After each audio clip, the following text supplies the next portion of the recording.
gilets jaunes défilaient dans les rues de Paris depuis le matin. Ils ont été dispersés par la police qui a tiré des gaz lacrymogènes et a procédé à des dizaines d'arrestations.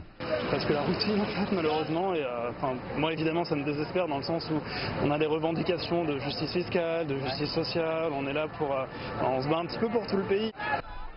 Plus tard dans l'après-midi, des dizaines de milliers de personnes sont descendues dans les rues pour manifester contre la réforme des retraites du président Emmanuel Macron.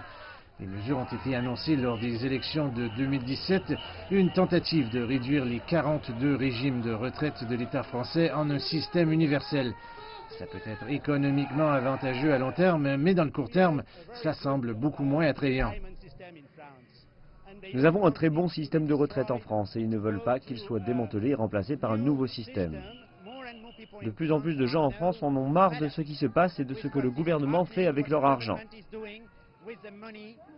Quand vous aurez travaillé 40 ans, mais vous serez fatigué et vous allez voir que vous aspirerez peut-être à vous arrêter, voire à travailler autrement. Le président Macron veut que les Français travaillent plus longtemps. La plupart prennent leur retraite vers 63 ans, mais l'idée est d'augmenter les prestations pour ceux qui acceptent de prendre leur retraite plus tard et de les réduire pour ceux qui quittent le marché du travail plus tôt. Le projet de loi est attendu le printemps prochain, mais il pourrait faire face à beaucoup plus de manifestations avant cette date.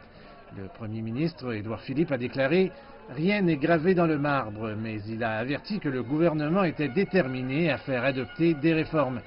Le pays est de nouveau remué par les troubles et les tensions qui se poursuivent dans la capitale française.